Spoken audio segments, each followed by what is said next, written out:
विभूषण अभी punishment hall में बीचों बीच नील डाउन है। उसे लान कबीले के द्वारा 100 लैशेस की पनिशमेंट सुनाई गई है और फिर 10 दिन बाद उसे लान कबीले से जाना होगा। विभूषण के आसपास 2 लान डिसिपल अपने हाथ में लैशेस लेकर खड़े हुए हैं। सभी की नजर विभूषण पर है, लेकिन विभूषण की नजर स्ट्रेट सामने है। जांग फैमिया उनकी वाइफ को देखते हैं, जिनके चेहरे पर अलग ही सुकून है, जैसे वो यही चाहती थी। जांग फैमिया को पता है कि हो न हो वुशियान ने जो कहा उसके पीछे मैडम यू का ही हाथ है। लान वांगची भी विभूषण को देख रहा है। उसके अंदर एक अलग ही द्वंद चल रहा है। क्यों उसे कुछ सही नहीं लग रहा, और विभूषण ने आज एक बार भी उसकी तरफ नहीं देखा। लान शिचन को वुशियान को दी जाने वाली पनिशमेंट बहुत ही हार्श लग रही है। 100 लैशेस सहना मामूली बात नहीं है। इंसान 10 लैशेस से ही महीनों अपने बिस्तर से ना उठ पाए, फिर 100 लैशेस के बाद किसी का क्या हाल होगा। विभूषण की पनिशमेंट स्टार्ट होती है। जैसे जैसे लैशेस विभूषण को लगते जा रहे थे, कुछ लोगों के चेहरे की मुस्कान बढ़ते जा रही थी, जैसे मैडम यू, शूशे। लेकिन कुछ देर बाद ही मैडम यू के उसी चेहरे का रंग उड़ता हुआ नजर आने लगा था, क्योंकि 50 से ज्यादा लैशेस विभूषण को मारी जा चुकी है। लेकिन विभूषण अपनी जगह से जरा सा डगमगाया तक नहीं। उसके चेहरे पर दर्द का जरा सा भी अंश नहीं नजर आ रहा।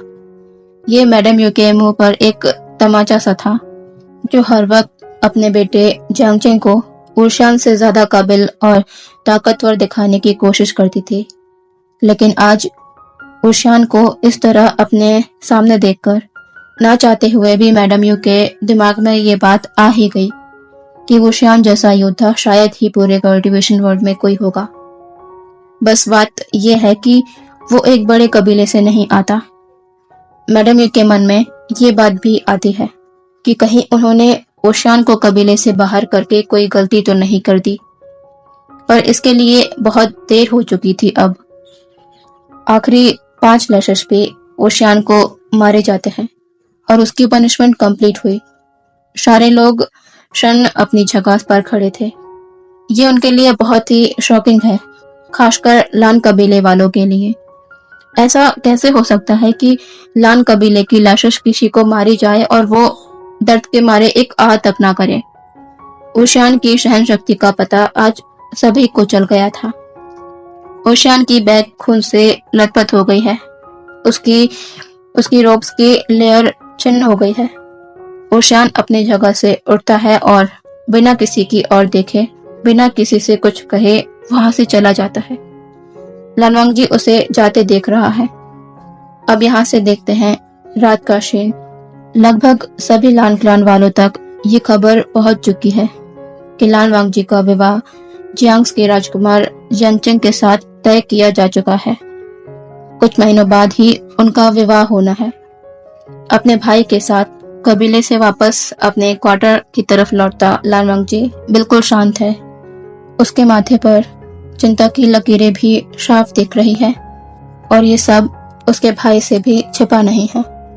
वो जानता है कि उनके भाई वांगजी के दिमाग में कुछ बातें चल रही है, लेकिन वो क्या है ये तो उन्हें उससे पूछकर ही पता लगेगा। लान शिचन कहते हैं, वांगजी क्या हुआ, क्या सोच रहे हो? लान वांगजी कहता है, कुछ नहीं भाई। लान शिचन कहते हैं, क्या आज जो बातें हुई तुम्हारे विवाह को लेकर, क्या उसके लिए परेशान हो? क्या तुम इस रिश्ते से खुश नहीं? लान वांगजी इसका सीधा जवाब देता है, भाई मैंने कहा था आप लोग जो भी तय करेंगे मेरे लिए, मुझे वो मंजूर होगा। लान शिचन अभी भी संतुष्ट नहीं लग रहे थे लान वांगजी के जवाब से। वो कहते हैं, तो फिर कौन सी बात है जो तुम्हें परेशान कर रही है? मुझसे कुछ भी छिपाने की जरूरत नहीं है वांगजी। काफी देर तो लान वांगजी कुछ नहीं कहता, लेकिन अपने भाई के क्वार्टर के नजदीक आते आते वो कह ही देता है, भाई आज जो हुआ मास्टर वे, उनके बारे में आपकी क्या राय है? क्योंकि लान शिचन को अपने भाई से इस प्रश्न की उम्मीद नहीं थी। वो कहते हैं, क्योंकि क्या वांगजी? लान वांगजी कहते हैं, क्योंकि मुझे कुछ ठीक नहीं लग रहा है। लान शिचन कुछ देर सोचने के बाद कहते हैं, वांगजी, क्या तुम्हें याद है आज मास्टर वे के बारे में तुमने मुझसे क्या कहा था? लान वांगजी याद करता है और उसे याद आते ही अचानक वो रुककर अपने भाई को देखने लगता है। लान शिचन एक छोटी स्माइल के साथ कहते हैं, तुम्हें मास्टर वे के बारे में बहुत सी गलत फहमियां हैं वांगजी, शुरू से ही। मैं सच कह रहा हूं ना? लान वांगजी कहता है, गलत फहमी? आप ये क्यों कह रहे हैं भाई? लान शिचन कहते हैं, वांगजी, लान कबीले के राजकुमार होने के बाद भी तुम उड़ती हुई अफवाहों पर विश्वास कैसे कर सकते हो? बिना उनके बारे में जांच किए, सच का पता किए बिना तुम कैसे मास्टर वे को गलत ठहरा सकते थे? क्या तुमने ये जानने की कोशिश की कि ये खबर सही है भी कि नहीं, कि मास्टर वे के पिता वे चांगसे जो कि अंकल के सहपाठी रह चुके हैं, वो सचमुच एक गद्दार थे भी या नहीं, या सिर्फ ये सब उड़ती हुई अफवाहें हैं? लान वांगजी इस पर बड़ी बड़ी आंखें कर अपने भाई को देखता है। उसके पास इसका कोई जवाब नहीं, क्योंकि यहाँ वो सरासर गलत है, क्योंकि उसने इस खबर की कोई छानबीन नहीं की।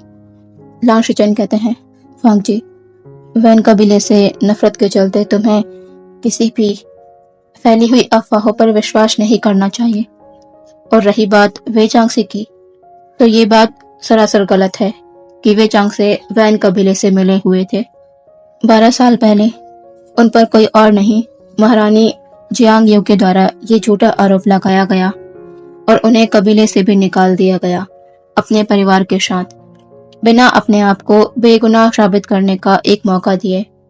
फिर बाद में वो इंसान मिला जो वैन कबीले का जासूस बनकर जियांग कबीले में रह रहा था, और ये साबित हुआ कि वे जंग से निर्दोष थे।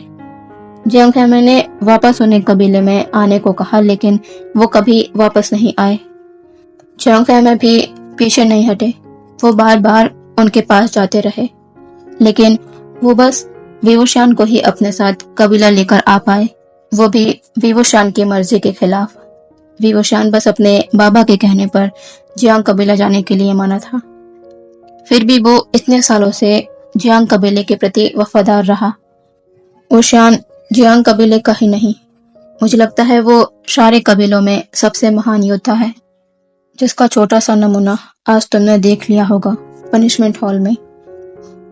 अब बताओ वांगजी, कौन गलत है, मास्टर वे और उनका परिवार, या फिर जियांग परिवार, जो अपने फायदे के लिए विवुशान का सिर्फ इस्तेमाल करते आए हैं?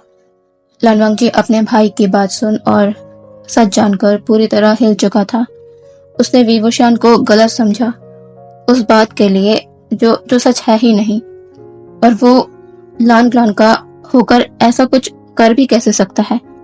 ला शिचन लान वांगजी के शोल्डर पर हाथ रख कहते हैं, रात हो चुकी है, तुम जाकर अब सो जाओ। आशा है कि तुम्हारी सारी गलतफहमियां दूर हो गई होंगी। इतना कहकर लान शिचन अपने क्वार्टर के अंदर चले जाते हैं। लान वांगजी धीरे धीरे उस क्वार्टर की तरफ बढ़ रहा है जहां जाना उसका सुकून हुआ करता था, पर आज वो वहां मुश्किल से अपने कदमों को बढ़ा पा रहा है, क्योंकि वहां वो है। लान वांगजी आगे ही जा रहा होता है कि तभी उसे कोई रोक लेता है। हांग वंजुन। लान वांगजी पीछे पलटता है। सामने वैन किंग खड़ी हुई है, जिसने उसे रोका है। वो उसके पास आकर कहती है, सबसे पहले तो हांग वंजुन को अपने विवाह संबंध जुड़ जाने की बहुत शुभकामनाएं। लान वांगजी अजीब नजरों से वैन किंग को देखता है, क्योंकि उसके बोलने का तरीका थोड़ा मॉकिंग टाइप का था। वो कहता है, राजकुमारी वैन, आप यहाँ? वैन किंग कहती है, जी मैं यहाँ। आज आपके दिल को सुकून तो मिल गया होगा हांग वंजुन, विवुशान को यो पनिशमेंट लेते देखकर। शुरू से यही तो चाहते थे आप कि विवुशान यहाँ से चला जाए। लान वांगजी कहता है, राजकुमारी वैन, आप क्या कहना चाह रहे हैं? वैन किंग कहती है, मैं बस वापस जाते वक्त आखिरी बार आपकी सारी गलतफहमियों को दूर करना चाहती हूँ, जो आप विवुशान को लेकर पाले हुए हैं। वैसे भी एक गलतफहमी तो ज़ैवुज़ुन ने आपकी दूर ही कर दी है। तो आप ये भी जान लीजिए कि वेवूशियान का वैन कबीले से या मुझसे कोई लेना देना नहीं है। मैं बेवकूफ़ थी जो ये नहीं जान पाई कि लान कबीले के बॉर्डर पर बैरियर होते हैं, और वो पत्र आपके हाथ लग गया जो मैंने वैन कबीला भेजा था। मुझे पता है ये नायरन का आखिरी टुकड़ा लान कबीले में ही है, इसीलिए मुझे यहाँ भेजा गया है अपने भाई के साथ उसे ढूंढने। और ये खबर वेनरहान को किसी और से पता लगी है, ना कि वीवूशियान से। वीवूशियान इसमें शामिल नहीं है जैसा आप सोच रहे हैं। उस दिन जंगल में आपको पता है मैं वीवूशियान के पास क्यों गई थी और क्या बात करने। मैं भी क्या पूछ रही हूँ, आपको कैसे पता होगा? आप तो बस अपने आप ही कल्पना कर लेते हैं कि ऐसा ही होगा। पर माफ कीजिए हांगवनजुन, आप गलत हैं। मैं जानती हूँ कि आप उस पर यकीन नहीं करेंगे जो बात मैं अभी आपसे कहने वाली हूँ, पर आप मानिए ना मानिए ये आपका फैसला है। लानवांग जी इत्मीनान से उसकी सारी बातों को सुन रहा था। वो जानना चाहता है वीवूशियान के बारे में सब कुछ। वेनकिंग कहती है, मैं वीवूशियान के पास एक मदद के लिए गई थी। वीवूशियान के पास 2 कोर हैं, एक डार्क कोर और एक प्योर। एक बार जब अचानक वीवूशियान की कलाई को मैंने पकड़ा तो मुझे महसूस हुआ कि उसके पास 2 कोर हैं, इसीलिए वो दोनों का ही ज्ञान रखता है। वो कोई काला जादू नहीं करता, वो सिर्फ डार्क कल्टीवेशन और प्योर कल्टीवेशन दोनों को परफॉर्म करता है, उन्हें संयमित रखने के लिए, क्योंकि ये उसकी जरूरत है। इस पर आप उसे ये नहीं कह सकते कि वो काला जादू करता है। उस दिन जंगल में मैं वीवूशियान के पास इसीलिए गई थी क्योंकि मैं उसकी मदद से ये पता करना चाहती थी कि लान कबीले में आखिर ए नायरन है कहाँ छिपा हुआ है ए नायरन। पहले तो वो ये जानकर हैरान हुआ था कि मैं जानती हूँ कि उसके पास 2 कोर है, और उसके बाद उसने मेरी मदद करने से साफ मना कर दिया। उसे पता है कि लान कबीले में ए नायरन है और कहाँ है, उसे ये भी पता है। वो वेनरहान के जैसे सोच रखता तो आज उससे ज्यादा पावरफुल इस दुनिया में कोई नहीं होता। वो चाहे तो चारों टुकड़ों को आसानी से एक कर सकता है, आपके कबीले के हे नायरन के टुकड़े को भी ले सकता है, या फिर वेनरहान को बता सकता है। लेकिन वो शांत है, वो ऐसा कुछ भी नहीं करता। क्यों? क्योंकि वो ईमानदार है। लानवांग जी के पैरों के नीचे से जैसे जमीन ही खिसक चुकी थी। वो यकीन नहीं कर पा रहा था कि वो क्या सुन रहा है। वेनकिंग आगे कंटिन्यू करते हुए कहते हैं, लेकिन लोग उसकी ईमानदारी का फायदा उठाने से भी पीछे नहीं हटते, यहाँ तक कि उसकी ईमानदारी पर सवाल भी उठाया करते हैं, जैसा पहले जियांग्स करते थे और अब आपके लान कबीले वाले भी। आपको पता है कल वीवूशियान ने शूशे पर हाथ क्यों उठाया? क्योंकि उसने वूशियान के बाबा को गद्दार कहा और उसे गद्दार का बेटा, और इसके बाद भी आज सजा उसे ही मिली अपने नियमों के आड़ में। क्या आप लोग ऐसा काम करते हैं? और एक और हैरानी की बात जानना चाहते हैं आप? कल वीवूशियान पूरी रात आपके क्वार्टर की छत पर सोता रहा, तो फिर वो कैसे किसी पर जानलेवा हमला कर सकता है? लानवांग जी चौंक कर कहता है, क्या? लानवांग जी को याद आता है उसे कुछ आवाजें तो आई थी रात में, पर उसने उन्हें इग्नोर कर दिया था। तो क्या? लानवांग जी कहता है, फिर उन्होंने आज सच क्यों नहीं कहा? वेनकिंग कहती है, उसका कारण है मैडम यू का लालच। आज मैंने मैडम यू को अकेले में वूशियान से बात करते सुना। मैडम यू अपने बेटे की पसंद यानी आपकी शादी अपने बेटे से कराना चाहती हैं, और जियांगचेंग को लगता है कि वीवूशियान आप दोनों के बीच आएगा।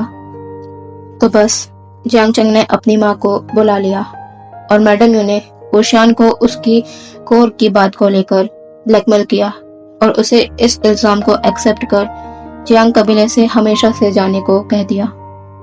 वूशियान कभी किसी भी गलत इल्जाम को अपने ऊपर बर्दाश्त नहीं करेगा, लेकिन उसने ये किया क्योंकि वो जियांग कबीले से हमेशा के लिए दूर होना चाहता था, और उसने इसे एक्सेप्ट कर लिया। लानवांग जी जैसे जैसे सारी बातों को सुनता जा रहा था, उसे लग रहा था कि कोई नुकीली चीज उसके सीने में चुभ रही है। वो ये क्या कर बैठा। विभूषण को गलत समझा। लान वांगजी अब वहां रुक नहीं पाता। वो तेजी से वहां से जाने लगता है। वन किंग उसे जाते देख मन में सोचती है, कोई किसी के लिए मरता है और किसी को उसका ख्याल भी नहीं। किस्मत भी उस इंसान को हमसे मिलाती है जो हमारी किस्मत में ही नहीं। यह कहते हुए वन किंग की आंखों से एक बूंद आंसू गिर जाता है। वो वहां से चली जाती है।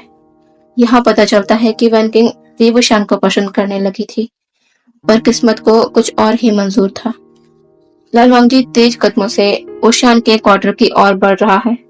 वो उसके सामने आकर डोर पर नॉक करता है, लेकिन अंदर से कोई रिस्पांस नहीं आता और ना ही कोई डोर खोलता है। लाल वांगजी बिना और देर किए दरवाजे को पुश कर क्वार्टर के अंदर आ जाता है, लेकिन क्वार्टर पूरा खाली है। उसके अंदर कोई नहीं। लाल वांगजी हर जगह को चेक करता है, लेकिन पूरा घर खाली है। विभूषण यहाँ नहीं है। लाल वांगजी घर के बाहर आकर आसपास भी देखता है, लेकिन वो श्यान कहीं भी नहीं है। लाल वांगजी यहाँ से सीधे अपने भाई के पास जाता है। वो उन्हें बताता है कि विभूषण उसके क्वार्टर में नहीं है। लान शिचन को भी ये बात चिंताजनक लगती है।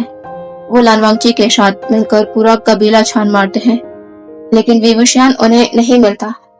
लान शिचन कहते हैं, मास्टर वे यहाँ से जा चुके हैं। लान वांगजी कहता है, भाई लेकिन वो यहाँ से कैसे जा सकते हैं? उन्हें 10 दिन यहाँ रुकना था। उनके जख्म अभी भरे नहीं हैं। वो कैसे? लान शिचन कहते हैं, वांगजी अब हम कुछ नहीं कर सकते। लान वांगजी का मन अंदर ही अंदर घबरा रहा था। इस हालत में विभूषण कहाँ होगा? उनके लिए तो चलना भी मुश्किल होगा इस दर्द में। फिर भी वो यहाँ से कैसे जा सकते हैं? लान वांगजी कहता है, भाई क्या आप जानते हैं मास्टर वे कहाँ रहते हैं? अपने परिवार के साथ। लान शिचन कहते हैं, नहीं, इसकी खबर मुझे नहीं है। जैन से मैंने कभी वे परिवार का पता किसी को भी नहीं बताया है। लान वांगजी कहता है अपने मन में, अब मैं कैसे उनसे मिलूं? यहाँ से 2 दिन बाद विभूषण अपने हेलिंग के घर रात में पहुंचता है। उसके माँ बाबा उसे देखकर बहुत खुश होते हैं, लेकिन थोड़ी ही देर बाद उन्हें विभूषण से ये पता चलता है कि उसने जियांग कबीला त्याग दिया है। अब उसे वहां जाने की जरूरत नहीं है, ना ही वो जियांगचेन का सेनापति बनने वाला है। वो यहाँ पर ही खेती के कामों में अपने माँ बाबा का हाथ बटाएगा। वे चांगसे और कांगसू सेन को ये बात हैरान तो बहुत करती है, और उन्हें ये भी समझ आ गया था कि कुछ बात जरूर हुई होगी, लेकिन वो ओशान से कुछ भी नहीं पूछते। अगर वो कभी उन्हें ये बात बताना चाहे तो बता सकता है, वरना उन्हें कोई दिक्कत नहीं। उन्हें अपने बेटे पर विश्वास है।